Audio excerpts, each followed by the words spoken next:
L'apprentissage, c'est l'un des chevaux de bataille de la majorité de droite depuis son élection à la tête du Conseil régional. Une intention qui trouve un écho avec la politique gouvernementale décidée à revaloriser toutes ces filières. Et bien cette année, en Pays de la Loire, les entreprises ont augmenté de plus de 6% par rapport à l'an passé. Margot Subra-Gomez et Jean-Pierre Brénuchon ont rencontré 2 apprentis. Se former au geste d'un métier auprès de professionnels, c'est l'objectif de l'apprentissage. Une formation en alternance qui permet aux jeunes d'intégrer une entreprise pendant leurs études. Dans ce centre de formation, 1500 apprentis découvrent les métiers du bâtiment. On a de plus en plus de jeunes qui ont fait le bac, des bacs généraux, voire des jeunes qui ont fait des DUG, des licences, des bachelors et des licences, et qui aujourd'hui reviennent vers les métiers du bâtiment parce qu'au fond d'eux-mêmes, ils avaient toujours voulu faire un métier du monde de l'artisanat. Corentin Priou, 21 ans, a passé son bac technologique avant de se tourner vers la menuiserie. Être apprenti le rassure pour l'avenir.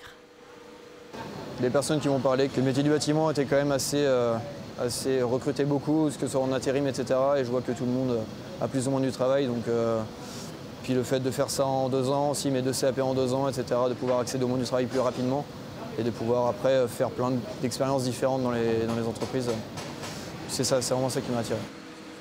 Les Pays de la Loire font figure de bons élèves avec plus de 30 000 apprentis. Par rapport à la population active, c'est même la première région de France.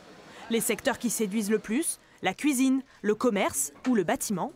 Les écoles d'ingénieurs s'y mettent aussi. Pierre Mézeret, 23 ans, passe 2 semaines par mois à l'école. Le reste dans cette entreprise de Carquefou qui fabrique des outils de détection sismique.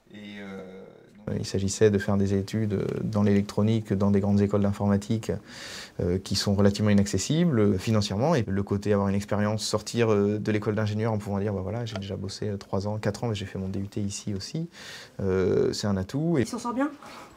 Oui, il s'en sort très très bien.